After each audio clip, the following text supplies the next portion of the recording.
संबंध की वृत्ति को छोड़ते हुए अंदर जो अखंड ज्ञान ज्योति स्वरूप भगवान आत्मा है, उसमें ही वर्तमान पर्याय का संबंध जोड़ते हुए कि मेरा ये भगवान आत्मा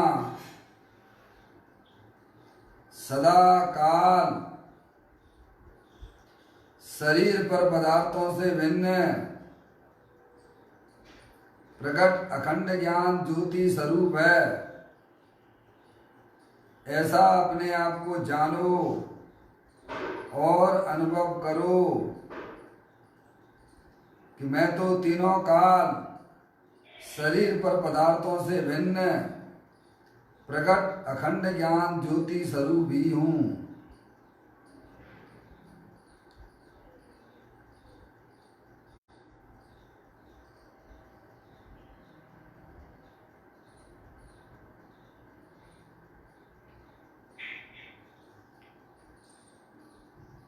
इसी प्रकार से संसार अवस्था में आत्मा की पर्याय में जो विविध प्रकार के पुण्य पाप के परिणाम होते हैं, वे समस्त भाव पर के लक्ष्य से होने वाले भाव हैं। वे आत्मा का स्वभाव नहीं है। ऐसे समस्त रागादिक परिणामों में एकत्व बुद्धि, ममत्व बुद्धि, कर्तृत्व बुद्धि, भोक्तृत्व बुद्धि तथा उन रागादिक परिणामों की ज्ञाता बुद्धि को भी छोड़ते हुए अंदर जो अखंड ज्ञान ज्योति स्वरूप भगवान आत्मा है, जो कि पूर्ण निराकुलता स्वरूप वाला है, अतीन्द्रिय आनंद का पिटारा है, ऐसे भगवान आत्मा में शरीर रागादिक का लक्ष्य छोड़ते हुए कि मैं तो पूर्ण निराकुलता स्वरूप वाला हूँ, ऐसा अपने आप को जानो और अनुभव करो कि मैं तो एकमात्र ज्ञानानंद मूर्ति स्वरूप भगवान आत्मा हूँ।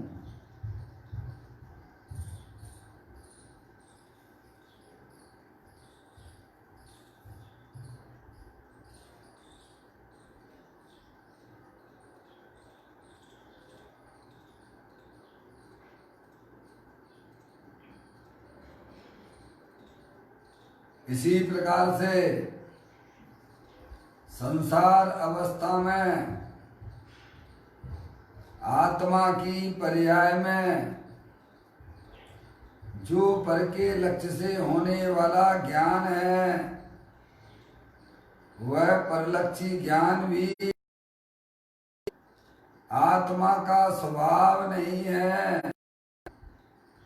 ऐसे समस्त परलक्षी ज्ञान में भी सम्यक वेद ज्ञान उत्पन्न करते हुए कि मेरा ये भगवान आत्मा शरीर रागादिक परिणतियां और परलक्षी ज्ञान की पर्याय से भी भिन्न,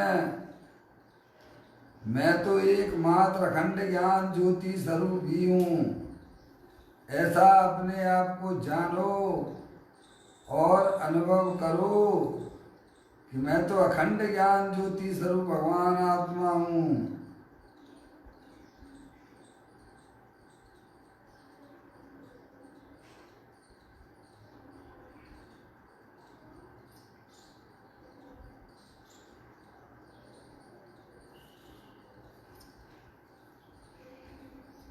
मेरे भगवान आत्मा में शरीर रागादिक परिणतियां और परलक्षी ज्ञान की पर्याय प्रवेश नहीं करती है, क्योंकि मेरा ये भगवान आत्मा सदा काल शुद्ध विज्ञान घन स्वरूप वाला है। ऐसा अपने आप को जानो और अनुभव करो कि मैं तो तीनों काल शुद्ध विज्ञान घन स्वरूप भगवान आत्मा हूँ।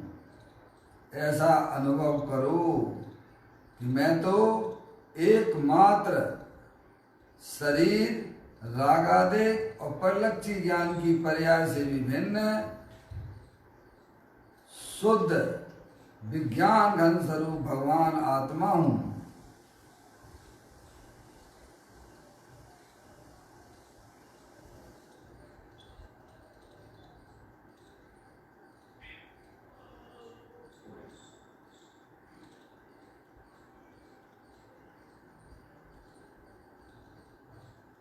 द्रव्य कर्म भाव कर्म नौ कर्म रहित शुद्धात्म स्वरूपो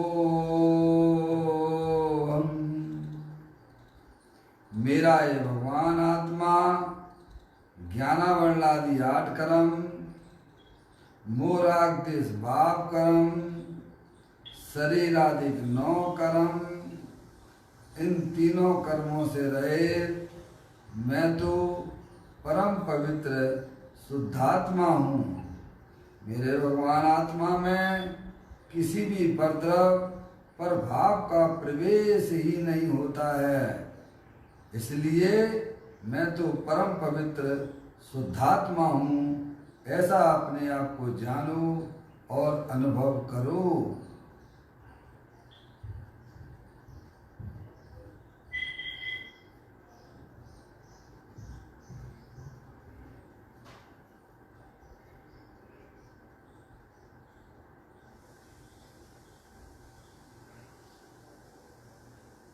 ओम नमः सिद्धेभ्यः। ओम नमः सिद्धेभ्यः। ओम नमः सिद्धेभ्यः। चिंतामणि स्वयं का चैतन्य तत्वमान है, निज का करूं मैं चिंतवन, निज का करूं श्रद्धान में। सोदा तुम्हारी देव है जो गुण निधान है। मैं स्वानुभव में देख लूं आत्मा स्वयं भगवान है।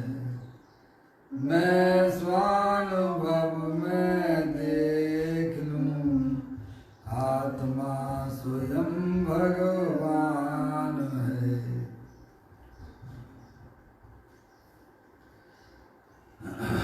द्रव्य दृष्टि जनेश्वर और पर्याय दृष्टि गुणेश्वर की चर्चा महान ग्रंथ के माध्यम से हम और आप यहाँ पर पढ़ रहे हैं। ग्रंथ आप निकाल लीजिए। आज का बोल है 583 नंबर,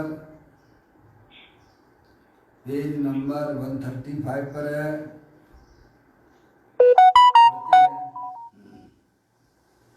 आवाज सभी को बराबर ठीक आ रही है? बुढ़ी आवाज आ रही है? अजय भाई,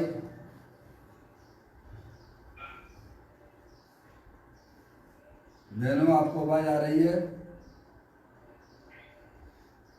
क्या सभी मूड पर हैं क्या? हाँ हैं अजय भाई आ रही हैं? हाँ मूड पे थे, कोई बात नहीं है। है नहीं। सभी लोग लाइन पर आ गए भैया, देख लेते हैं, अपन पढ़ लेते हैं। 583 नंबर का बोल है, परिणाम दृष्टि से देखें तो आत्मा दर्शन ज्ञान चारित्र रूप अनेक प्रकार है अवश्य, है नहीं। वास्तव में मोक्ष मार्ग रूप परिणति वह आत्मा की ही है। तथापि वस्तु स्वभाव से देखने पर आत्मा एक रूप होने से उसे तीन रूप परिणमित होता कहना वह व्यवहार है। समझ गए आप? आत्मा का व्यवहार क्या होता है, आत्मा का निश्चय क्या है भैया, समझ में आया है? जब तक हमें इन बातों की खबर नहीं होगी भैया, तब तक हमें अपने वस्तु स्वरूप की प्राप्ति होना थोड़ा कठिन है भाई। इसीलिए सबसे पहले द्रव और पर्याय है, जो आत्म वस्तु है, जो चैतन्य वस्तु है, वह द्रव पर्याय स्वरूप होती है। जगत में ऐसा कोई भी पदार्थ नहीं है जो द्रव पर्याय रूप ना हो। समझ में आया भैया? चाहे वह चेतन हो अथवा अचेतन हो, जाति अपेक्षा सर्वज्ञ देव परमात्मा ने 6 द्रव बताए हैं, जीव द्रव, उद्गल द्रव, धर्म द्रव, अधर्म द्रव, आकाश द्रव और काल द्रव। ठीक है भैया? तो यहाँ द्रव और पर्याय की बात की जा रही है, आत्मा की बात की जा रही है। समझ में? अपना आत्मा चेतनेश्वर है, अनंत शक्तियों के भंडार वाला है। पर्याय उसे कहते हैं परिणमन को, और द्रव उसे कहते हैं जो तीनों काल एक रूप है। समझ में आया भैया? ऐसी द्रव पर्याय स्वरूप वस्तु है। पहले हमें अपने ज्ञान में यह भली बात निश्चित कर लेना चाहिए कि द्रव पर्याय स्वरूप वस्तु होती है। कोई भी हो आपका, आप कोई भी पुद्गल द्रव को देख लीजिएगा आप, समझ में नहीं? आप पुद्गल तीनों काल स्पर्श रसगंध वर्ण वाला ही रहता है और उसके परिणाम बदलते रहते हैं। समझ में आई कि नहीं आई? जैसे आम है आपका, एक उदाहरण के लिए आम है ना, आम पहले हरा था, अंदर उसका परिणमन हो रहा है, हरे से पीला हो जाता है, समझ गया? और पीले के बाद वह सड़ना भी दिल लगता है, थोड़े समय रखोगे तो आप, तो ये उसका परिणमन हो रहा है कि नहीं हो रहा है? और आम तो आम रूप में है ना, हरी पर्याय होने पर भी आम उस समय था कि नहीं था?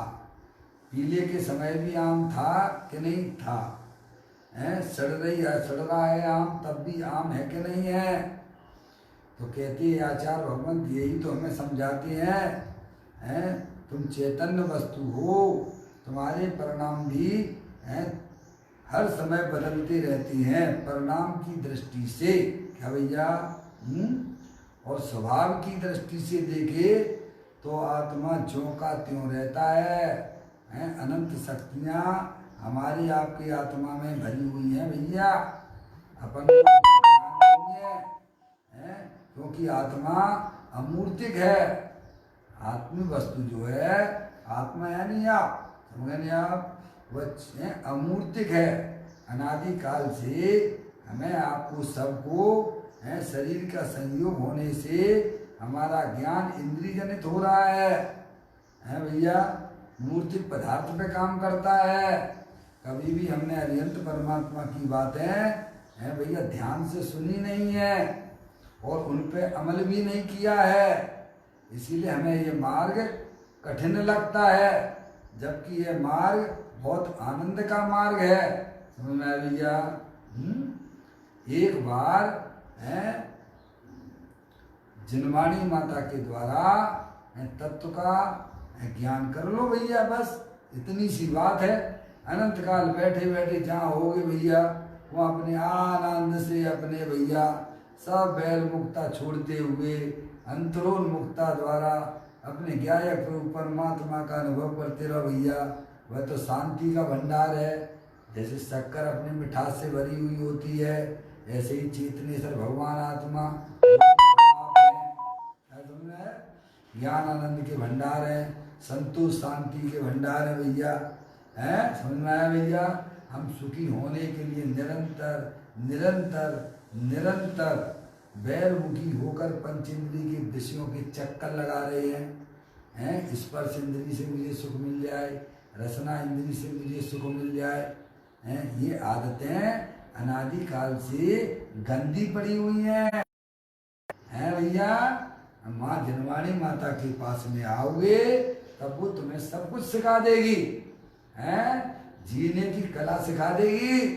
निहाल हो जाओगे भाई, अभी हो जाओगे तत्काल। समझ में आया भैया?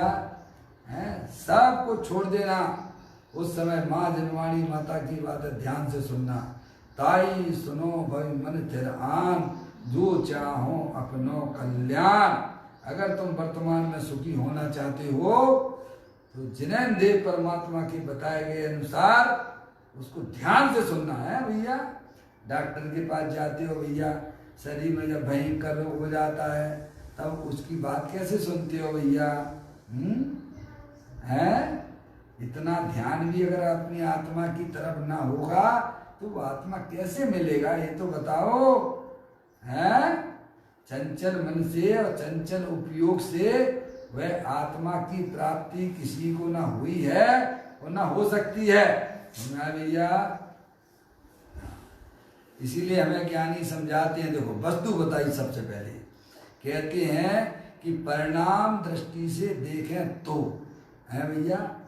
आप अंदर में देखने के थोड़ा प्रयत्न कीजिए आप, बाहर तो ज्ञान की प्रवृत्ति बहुत की हमने, लेकिन हमारे हाथ में दुख के अलावा कुछ भी नहीं मिला। समझ में आया भैया? आत्मा को देखने की दो दृष्टियां हैं क्या भैया? जब पर्याय स्वरूप वाला होता ना वस्तु, तो परिणाम की दृष्टि से देखें, यानी ऊपर जो पर्याय जो होती है जिसका निरंतर परिणाम बदलते रहते। देखो अभी देखो हर समय देखिएगा, आप अपने परिणामों को देखिएगा, हर समय परिणाम आपके बदल रहे हैं कि नहीं बदल रहे हैं। सुबह से शाम तक देखिएगा आप, आपके पर्याय में, आपकी आत्मा की पर्याय में हर समय कैसे कैसे परिणाम आए और आके चले गए कि नहीं चले गए। पाप का परिणाम भी आया था, चला गया, पुण्य का परिणाम भी आया, वो भी चला गया, है भैया। और जिसमें पुण्य पाप की परिणाम होती हैं वो कहीं आता जाता है क्या? बोलो। अरे नहीं आई बात समझ में। आत्मा की पर्याय में देखो शुभाशुभ परिणाम होते हैं, वो कोई शरीर में नहीं होते हैं। कहाँ होते हैं? जो दुख की पर्याय हमें हो रही है ना, बेचैनी की पर्याय हो रही है, वो शरीर में होती है कि आत्मा में होती है? आत्मा में होती है भैया, इसकी स्वीकृति करना। अब वह जो दुख का परिणाम चल रहा है आत्मा में है भैया, संकलित रूप परिणाम, लड़ाई झगड़ा हो गया भैया, अब उसी के बारे में विचार कर रहे हो तो कहाँ उलझते जा रहे? अपने दर्शन ज्ञान चारित्र को कहाँ उलझा दिया आपने? कहाँ उलझा दिया भाई? वो पर्याय आई थी और चली गई, और हम अपने दर्शन ज्ञान चारित्र वीर को उस पर्याय में उलझा के बैठ जाते हैं। इसीलिए ज्ञानी कहते हैं भाई साहब वो पर्याय तो आकर चली गई, क्या समझ आया? उसके पीछे देखिए द्रव्य स्वभाव पड़ा हुआ है, जो ना कहीं आता है ना जाता है, जो अनंत शक्तियों के भंडार वाला है, जिसे आचार्य अमृतचंद देव ने समय सार ग्रंथ में 32वें नंबर के कलश में कहा। क्या कहा भैया? सुख शांत रस से लवालब ज्ञान सागर तुमा, बेभ्रम की चादर हटा सर्वांग पर गटया तुमा। ये बाबू जन सलोक के सब एक साथ नहाइए, इसे ही अपनाइए, इस में ही मग्न हो जाइए। क्या समझ आया? संसार अवस्था में भी परिणाम दृष्टि से अगर हम देखते हैं तो वह पर्याय हर समय नए नए बेरूपिया रूप से आती है और चली जाती है। क्या कहा भैया? और सबसे सुंदर बात यह है कि वे शुभाशुभ परिणाम हमारे आत्मा के अंदर प्रवेश करते नहीं है। समझ में आया भैया? अगर वे शुभाशुभ परिणाम हमारे आत्मा के अंदर प्रवेश कर जाएं तो उनके नाश होने पर आत्मा का भी नाश हो जाएगा। क्या कहा भैया? हैं सुबह से शाम तक कितनी इच्छाएं हुई भैया, हैं वे नाश हो गई कि नहीं हो गई? पाप का परिणाम भी आया तब वो भी चला गया, पुण्य का परिणाम आया वो भी चला गया। हैं ये कर्म ये आत्मा की पर्याय में अनादि इस काल से शुभाशुभ परिणामों की एक विभाग रूप परिणति चल रही है। तो ज्ञानी कहते अरे भाई तो उस विभाग रूप परिणति की तरफ ना देख। क्या भैया? परिणाम से देखोगे तो अनेक प्रकार के परिणाम दिखाई देंगे, है भैया? और द्रव्य स्वभाव से देखोगे तो वो न कभी आता है न जाता है। समझ में? वो मूल वस्तु आप और हमें है। परिणामों की दृष्टि में पर्याय में दुख होता है और द्रव्य की दृष्टि में अपनी आनंद की पर्याय प्रकट होती है। देखो यहाँ कहते हैं दृष्टि, देखने की दृष्टि है भैया। देखो आचार्य कुंद देव ने, आचार्य अमृतचंद देव ने उस 14वें नंबर की गाथा में जब आचार्य अमृतचंद देव ने है उसकी जब टीका की अनबद्ध स्पष्ट के बोल के अंदर है, देखो ये कमलनी का पत्र है ना, कमलनी का पत्र जो है जब दूर से देखते हैं तो पानी को स्पर्श करता है। क्या कहते हैं? ऐसा दृष्टांत दिया। कमलनी का पत्र पानी के अंदर है, जब कमलनी पत्र को है उस पानी के संयोग की दृष्टि से देखते हैं तो कमलनी के पत्र ने उस पानी को स्पर्श किया है। एक तो ये दृष्टि हो गई, संयोग की दृष्टि हो गई। और उसी समय क्या भैया? उसी समय क्या समझे नहीं आप? उसी समय द्रव्य स्वभाव की दृष्टि से देखते हैं तो पानी ने उस कमलनी के पत्र को छुआ नहीं है और कमलनी के पत्र ने उस पानी को छुआ तक नहीं है। समझ में आएगी भैया? ऐसा दृष्टांत भी हमें देती हैं। समझे आप? ऐसे ही हम जो है पर्याय की दृष्टि से देखते हैं तो आत्मा की पर्याय में विविध प्रकार के परिणाम नाना प्रकार के दिखाई देती हैं। क्या भैया? और उसी समय परिणाम की दृष्टि को गौण कर दीजिए और द्रव्य स्वभाव की दृष्टि से देखोगे तो ज्ञान आनंद का भंडार दे देवल में विराजमान मिलेगा आपको। समझ में आया भैया? ये बात यहाँ चल रही है।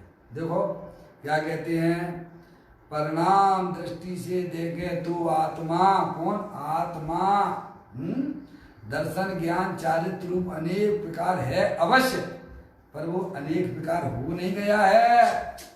क्या भैया? है जैसे स्फटिक मणि है ना, स्फटिक मणि है भैया, देखी होगी आपने, है भैया? स्फटिक मणि होती है ना, उसके नीचे जो लाल दाग लगा दो ना तो वो लाल दिखाई देती है। तो लाल हो गई है क्या? अरे बोलो। है उसके नीचे पीला कपड़ा लगा दो तो स्फटिक मणि पीली दिखाई देने पर भी पर वह स्फटिक मणि पीली नहीं होती है, लाल पीली नीली नहीं होती है, वो तो जैसी है वैसी ही रहती है। समझ में आया भैया? तो यहाँ यह कहती है परिणाम दृष्टि से देखें तो क्या भैया? परिणाम की दृष्टि से देखते हैं तो हमें हरी पीली लाल दिखाई देती है वो स्फटिक मणि, लेकिन है भैया, लेकिन वह स्फटिक मणि लाल पीली गुलाबी होती नहीं है। बस इतनी सी बात है भैया। है दृष्टि देखने की हमारी सही होना चाहिए। कहते हैं परिणाम दृष्टि से देखें तो आत्मा दर्शन ज्ञान चारित्र रूप अनेक प्रकार है अवश्य। क्या भैया? हाँ, लाल है, नीली है, पीली है, समझे नहीं आप? ऐसा है, दिखाई देता है, लाल पीला हरा गुलाबी जो भी कलर है उस रूप से दिखाई देता है। ये भी है व्यवहारिक दृष्टि है, परिणाम की दृष्टि यानी व्यवहार की दृष्टि है। समझे नहीं आप? कभी आत्मा संसारी दिखाई देता है, तो कभी आत्मा मोक्ष मार्ग दिखाई देता है, कभी आत्मा जो है मोक्ष रूप से दिखाई देने लगता है। तो ये तो परिणाम की दृष्टि है ना, है भैया, समझ आए भैया? देखो कहते हैं वास्तव में मोक्ष मार्ग परिणति वह आत्मा की है।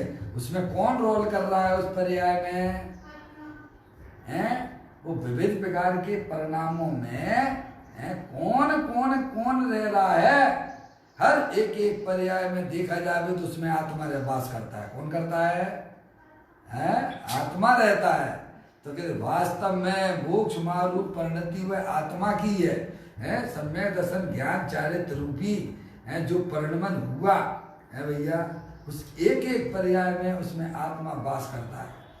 समझ गए आप? आत्मा उसमें एक एक पर्याय के अंदर रह रहा है, निर्मल पर्याय के अंदर है, विकारी पर्यायों के अंदर नहीं। किसमें? मोक्ष मार्ग रूपी जो निर्मल पर्याय प्रकट होती हैं विकारी पर्यायों में तो आत्मा को अपन वहां से जान तो सकते हैं। क्या कहा भैया? ये शरीर में राग द्वेष नहीं होते हैं, पर वो बदल रहे हैं, पर वो आत्मा का वैभाविक परिणाम है। क्या भैया? और ये सम्यक दर्शन ज्ञान चारित्र रूपी निर्मल पर्याय ये आत्मा का स्वाभाविक परिणाम है। सम्यक दर्शन ज्ञान चारित्र की पर्याय कैसे प्रकट होती है? तो शुद्ध स्वरूपी जो भगवान आत्मा दे देवल में विराजमान है उसको अपना जानने से, उसे अपना मानने से, उसके प्रति जो है अपने ज्ञान की पर्याय का जो आश्रय होता है, जो झुकाव होता है, समझ में आया? उस रूप आत्मा समझ गए निर्मल पर्याय रूप से परिणाम दिखाई देता है उसका। देखो कहते हैं परिणाम दृष्टि से देखे तो आत्मा दर्शन ज्ञान चारित्र रूप अनेक का कार्य है अवश्य, है नहीं? कोई आत्मा से भिन्न परिणाम नहीं होता है। समझे नहीं आप? वास्तव में मोक्ष मार्ग परिणत, मोक्ष मार्ग यानी सम्यक दर्शन ज्ञान चारित्र रूप परिणमन। क्या कहा? मोक्ष मार्ग है ना, मोक्ष मार्ग होता है सम्यक दर्शन ज्ञान चारित्राणी मोक्ष मार्ग। समझे आप? वास्तव में मोक्ष मार्ग रूप परिणति हुए आत्मा की है। समझे? उससे कोई आत्मा भिन्न नहीं है। देखो उसी 14वें नंबर की गाथा में भी यह बात आई थी। आत्मा की अनुभूति कहो, आत्मा कहो, सब एक ही बात है। क्या कहा उन्होंने?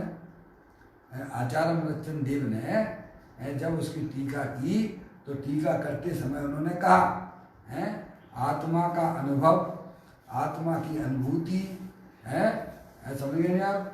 मोक्ष मार्ग वो सब एक आत्मा ही है।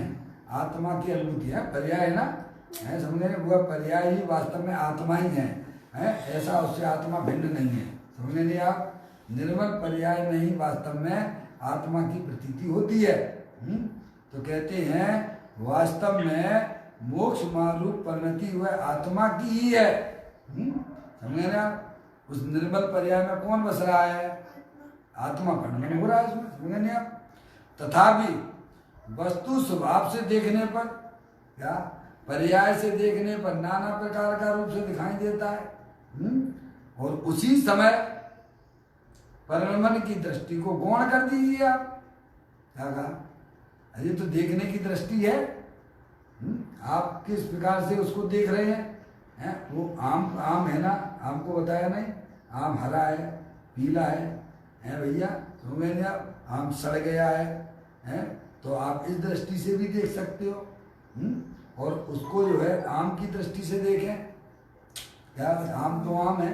जैसे सोने का एक उदाहरण ले सकते हैं, आभूषण रूप में देखते हैं अपन, आभूषण सोने के आभूषण होते हैं कभी वह कुंडल रूप से हो, अथवा आपने जंजीर बनवा ली हो, कड़े बनवा ली हो सोने की, तो उस सोने के एक एक आभूषणों में कौन रह रहा है? सोना रहता है कि नहीं रहता है? हर सोने के आभूषणों में उसमें सोना वास करता है। ऐसे ही रत्नात्य रूपी पर्याय में उसमें आत्मा रहता है।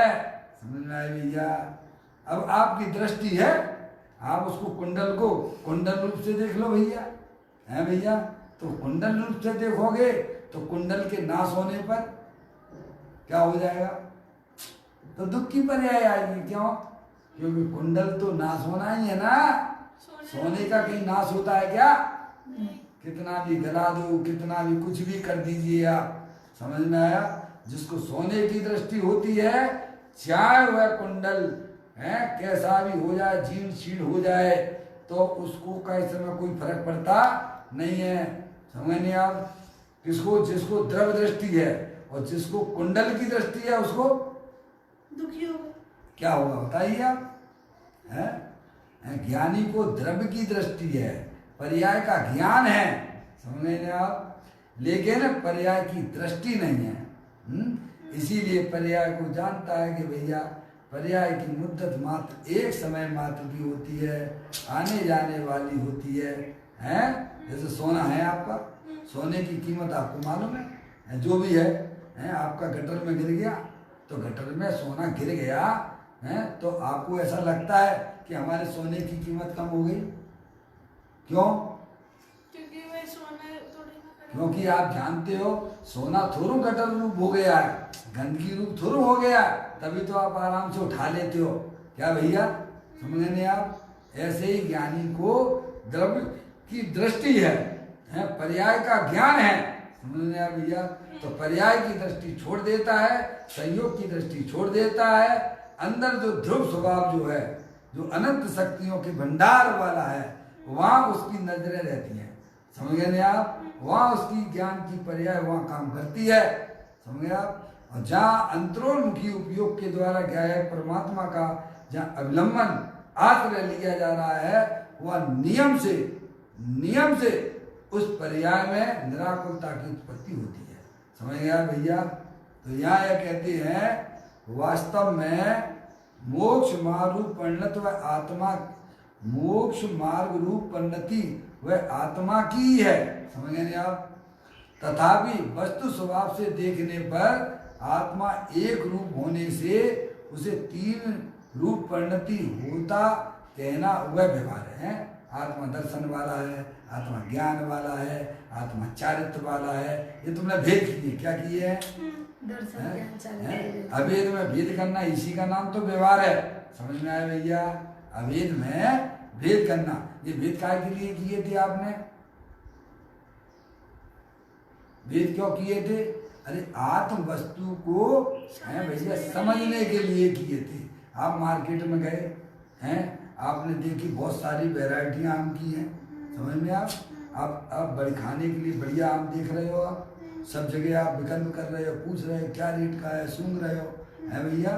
ठीक है, अच्छी बात है, क्योंकि आम की परख कैसे होगी आपको, समझ रहे? अब आपने आम ले लिया बढ़िया सा, बहुत सारे विकल्प उत्पन्न किए, अब किचन में आ गए, घर पे आ गए, खाना खाने बैठे डाइनिंग पर, तब उन विकल्पों को याद करोगे क्या? नहीं।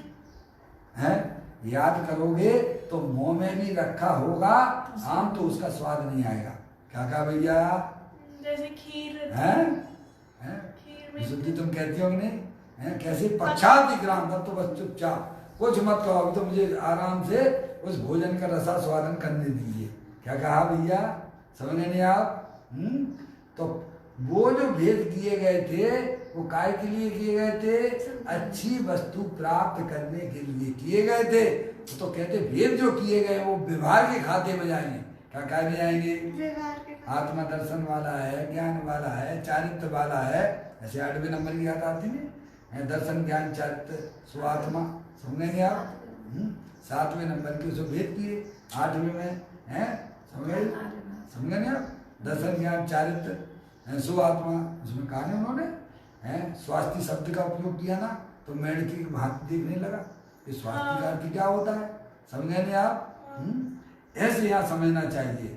तो यहाँ कहते हैं वस्तु स्वभाव से देखने पर, अब द्रव्य की बात की, वस्तु स्वभाव से देखने पर आत्मा एक स्वरूप होने से उसे तीन रूप परिणमित होता कहना वह व्यवहार है। अपना चैतन्य स्वभाव जो भगवान आत्मा है, द्रव्य स्वभाव है, वो तीनों काल एक रूप अभेद निर्विकल्प रूप से रहता है। क्या भैया? उसमें विकल्प का बिल्कुल भी गुंजाइश होती नहीं है। जहाँ पर विकल्प है वहाँ पर दुख है, और जहाँ पर निर्विकल्पता है वो आत्मा की अनुभूति है। क्या कहा भैया? वो आत्मा का मिलन है अंदर। पर्याय का जो द्रव और पर्याय का जो मिलन होता है वो निर्विकल्प रूप से होता है, समझ गया। वहाँ द्रव और पर्याय के भेद विलय को प्राप्त हो जाते हैं, समझ में आया। जब तक वो आपके जो है बर्तन में रखा हुआ पानी तभी तक बर्तन का कहलाता है जब तक वह समुद्र से दूर है, और जैसे ही वह बर्तन का पानी उस समुद्र के अंदर डाल दिया जाता है तब वह बर्तन का पानी नहीं कहलाता है, तब वह पानी है समुद्र बन जाता है, समझ गया। ऐसे ही आत्मा जो वस्तु है वो तीनों काल एक ज्ञान समंदर है, समझ में आया।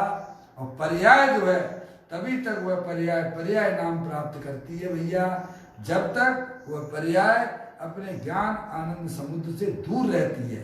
जब वह पर्याय अंतरोन्मुखी उपयोग के द्वारा अपना निर्विकल्प जो वस्तु देह देवल में विराजमान है उसका अवलंबन लेती है, उसका आश्रय लेती है, तब उस पर्याय में भैया पूरा का पूरा आत्मा व्याप्त होता हुआ दिखाई देता है। वहाँ द्रव और पर्याय के भेद विलय को प्राप्त हो जाते हैं, वहाँ अतीन्द्रिय आनंद की प्राप्ति आत्मा की अनुभूति कही जाती है। देखो वस्तु स्वभाव से देखने पर आत्मा एक रूप होने से है, वस्तु स्वभाव से देखने पर, देखने की दो दृष्टियां हैं, एक पर्याय दृष्टि से देखने पर नाना रूप से दिखाई देता है। पंडित जयचंद जी साहब है, उन्होंने 12 भावना में पहले ही उन्होंने पहली भावना कौन सी है, अनित्य भावना, क्या कहा, द्रव्य रूप कर सर्वथिर परिजय थिर है कौन, द्रव्य दृष्टिया पालक है परिजय नए कर गुण। गुण करने की बात की गई है। अगर पर्याय का अभाव अगर मान लोगे, पर्याय नाम की कोई वस्तु नहीं है, पर्याय नाम का कोई भी, समझ गए, तो आपने क्या किया भैया, कौन से मत में चले गए आप, जो द्रव्य को मानता है और पर्याय को नहीं मानता है वो सांख्य मत में चले जाओगे आप।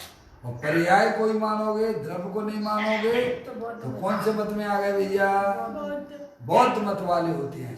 बौद्ध मत वाले पर्याय वाला मानते हैं आत्मा है, सांख्य मत वाले जो है वो द्रव्य को मानते हैं। लेकिन ऐसी वस्तु आपको द्रव केवल ओनली द्रव, ओनली पर्याय वाली कोई वस्तु आपको जगत में उद्गम में भी नहीं मिलेगी, किसी भी द्रव्य के अंदर नहीं मिलेगी। उमा स्वामी महाराज कहते हैं उत्पाद व ध्रुव युक्तम सत, समझे, द्रव पर्याय स्वरूप वस्तु होती है, समझने आप भैया। तो पर्याय की दृष्टि देखने से वह नाना प्रकार से दिखाई देती है, और द्रव दृष्टि से देखने पर द्रव्य रूप कर सर्वथिर, द्रव्य रूप कर सर्वथिर है भैया। वे मर गए, कौन मर गए भैया, अमुक भैया मर गए, तो मर गए हैं क्या भैया, आप संयोग की दृष्टि से देखते हो, हैं पर्याय की दृष्टि से देखते हो तो उसे मरण कहा जाता है, समझ में आए। और द्रव्य स्वभाव से देखें तो कोई मरता ही नहीं है, समझे ना, ये दृष्टि है न्याय धर्म है। द्रव्य रूप कर सर्वथिर, अरे ऐसी दृष्टि है ना कोई मरता है ना कोई पैदा होता है, ये दृष्टि होती है द्रव्य की दृष्टि, समझ गए। और पर्याय नय पर गुण है, द्रव्य रूप कर सर्वथिर परिजय थिर है कौन, पर्याय की दृष्टि से देखें तो है भैया, है पर्याय की दृष्टि से देखोगे तो क्या दिखेगा, सब काल के काल में जा रहे हैं। कहाँ जा रहे हैं, ये मर गए, वे मर गए, इनका ये टूट गया, मकान हो गया, ये नई वस्तु लाए वो पुरानी हो गई भैया, ये छीण भीड़, समझ गए नहीं आप। पर्याय दृष्टि से देखने पर पर्याय में स्थिरता नहीं आती है, और द्रव्य स्वभाव जो तीनों काल स्थिर स्वभाव है उसको देखने से पर्याय में स्थिरता और आनंद की प्राप्ति होती है। इसीलिए ज्ञानी हमें समझाते हैं वस्तु स्वभाव से देखने पर, समझेंगे आप, हैं देखने की दृष्टि, पर्याय दृष्टि से देखोगे तो पर्याय में आकुलता उत्पन्न होगी, और द्रव्य स्वभाव की दृष्टि से वस्तु को देखोगे तो पर्याय में निराकुलता की होगी, है समझ गए आप। तो कहते तथापि वस्तु स्वभाव से देखने पर आत्मा एक रूप है, समझ गए आप। कहाँ से आ रहे भाई साहब आप, हैं कहाँ से आ रहे भैया, अरे इस पर्याय में आए ना, मनुष्य पर्याय में आए हो तो कहीं से तो आए होगे ना, क्या भैया, दूसरी पर्याय छोड़ के फिर वहां किस में आई थी? निगोद से आए। कहाँ से आए भैया? हैं? सभी जीव पहले निगोद में रहते थे। समझ में आया? सबका जो है मायका जो है कहाँ है? निगोद में आए। समझ में आया भैया? तो ऐसी जो दृष्टि है वो द्रव्य की दृष्टि है। कहाँ से है? कहाँ व्यापक दृष्टि हो गई कि नहीं हो गई? है द्रव्य दृष्टि से हम देखते हैं तो मैं जो है अनादिकाल से भैया निगोद में था और ऐसे ही जन्म मरण करते करते करते करते करते करते भैया है। तो द्रव्य दृष्टि से देखने पर अपने आत्मा का भान होता है और पर्याय दृष्टि से देखने पर क्या होता है? बस यही भैया मनुष्य पर्याय है और ये हमारे बच्चे हैं, खाओ पियो मौज करो। क्या होगा भैया? ये कौन सी दृष्टि है? ये संयोग की दृष्टि है। ये पर्याय से दृष्टि को आत्मा को देखा जा रहा है।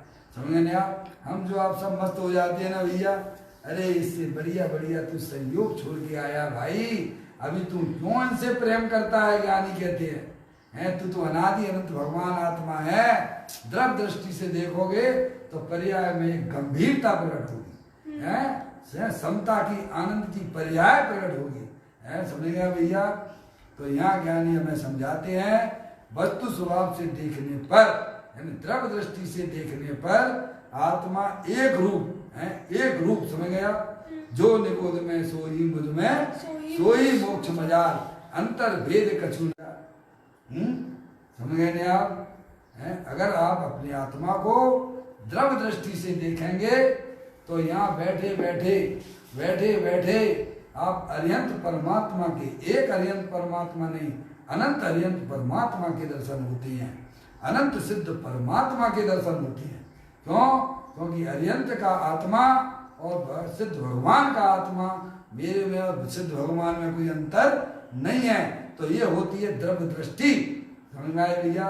द्रव्य की दृष्टि से देखने पर है तीनों काल एक रूप अनंत। अनंत लिया ना एक अच्छा 14वें नंबर की गाथा में अनंत है ना, अनंत नहीं अनंत। तो महावीर भगवान का जीव था, है पहले शेर की पर्याय में था। समझे नहीं आप? मारीची की पर्याय में। समझे नहीं आप? अकौआ की है, वेश्या, कितने कितने का समय है। पर्याय से देखोगे तो अनन्य दिखाई देगा और उसी को द्रव्य स्वभाव से देखो तो वही आत्मा है। समझे? तो उसमें आपको ना तो राग होगा ना द्वेष होगा। समझ में आया? और पर्याय दृष्टि से देखोगे तो है महावीर भगवान, चलो आज भगवान का है राग उत्पन्न हो जाएगा। समझे नहीं आप? और जो है और उसको जो है पर्याय की दृष्टि से देख रहे हैं, मारीची के रूप में देखा तो क्या होगा? ये समूह शरण से उठ गए हैं, 363 मत चला दिए तो द्वेष का परिणाम होगा। और द्रव्य दृष्टि से देखोगे तो आपके अंदर समता की प्राप्ति होगी। इसलिए ज्ञानी कहते हैं द्रव्य दृष्टि से अगर वस्तु को देखते हैं तो एक रूप दिखाई देता है, और द्रव्य दृष्टि से जब आप देखोगे तब नियम से आपकी पर्याय का मुख आपके ज्ञायक प्रभु परमात्मा के सन्मुख होगा। और जब ज्ञायक प्रभु परमात्मा के सन्मुख होगा वह नियम से पर्याय में समता और निराकुलता की उत्पत्ति होती है। वहाँ राग द्वेष अस्त हो जाते हैं। समझ में आ गई भैया? तो कहते हैं वस्तु स्वभाव से देखने पर आत्मा एक रूप है। जो निबोध में सोई मुझ में सोई मोक्ष मजाल, अंतर भेद कछु नहीं है। ये द्रव्य की दृष्टि है। होने से उसे तीन रूप परिणमित होना कहना वह व्यवहार है। समझ गए आप? आत्मा को सम्यक दर्शन वाला कहना, सम्यक ज्ञान, सम्यक चारित्र वाला कहना, ये व्यवहार है। समझ गए नहीं आप? ये आत्मा का व्यवहार है। और हमने व्यवहार को कहाँ लगा रखा है भैया? ज्ञानी कहते हैं आत्मा के परिणमन की दृष्टि से आत्मा को देखते हो तो वो आत्मा का व्यवहार है, और आत्मा को द्रव्य की दृष्टि से देखते तो वह निश्चय है। हमने कहाँ लगा रखा है निश्चय व्यवहार भैया? क्रिया कांडों में लगा रखा है। कहाँ लगा रखा है? शरीर की क्रिया हुआ व्यवहार है, और ये आत्मा की बात करते हैं निश्चय वाले हैं। ऐसा आत्मा ने ऐसा नहीं है निश्चय व्यवहार। समझ आया? एक वस्तु के अंदर ही है निश्चय व्यवहार लगता है। त्रिकालिक ध्रुव भगवान आत्मा की दृष्टि से देखना वह निश्चय नय का कथन है, और पर्याय की दृष्टि से है उसको देखना आत्मा आत्मा क्रोधी है, मानी है, लोभी है, क्या ये कहना ये अशुद्ध निश्चय का कथन है। समझ में नहीं आ भैया? आत्मा है भैया सम्य दृष्टि है, तो ये कौन सा है? सम्य दृष्टि देख रहे हैं, निर्मल पर्याय से आत्मा को देखा जा रहा है। इस प्रकार से पर्याय दृष्टि से देखते हैं तो आत्मा नाना प्रकार से दिखाई देता है।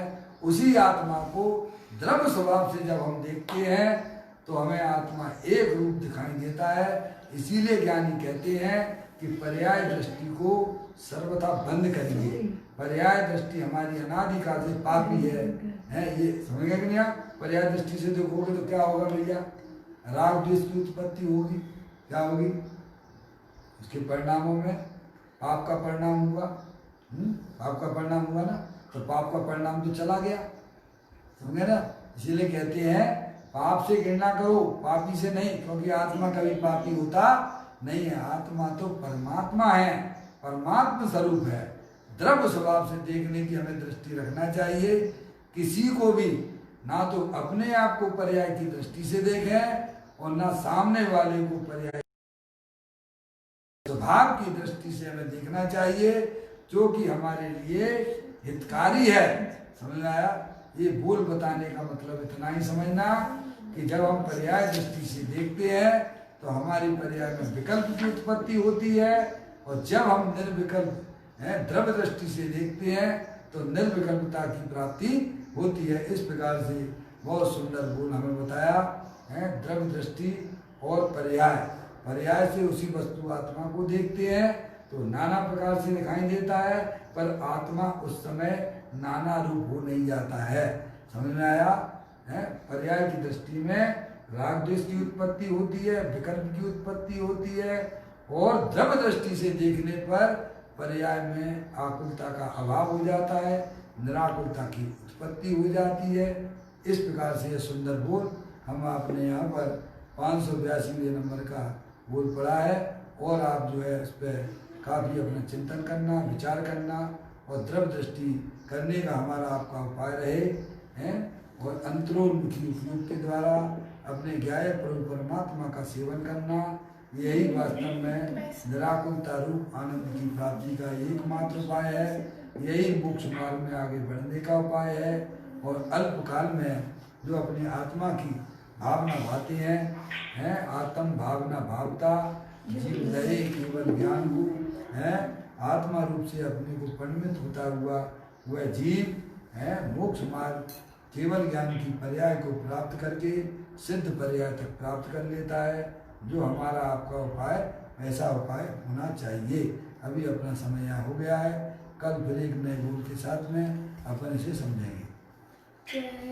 तन्ने काय स्मरण प्रतिक्षण करो रे, भव के अनंत दुख को पल में हरो रे। अक्षय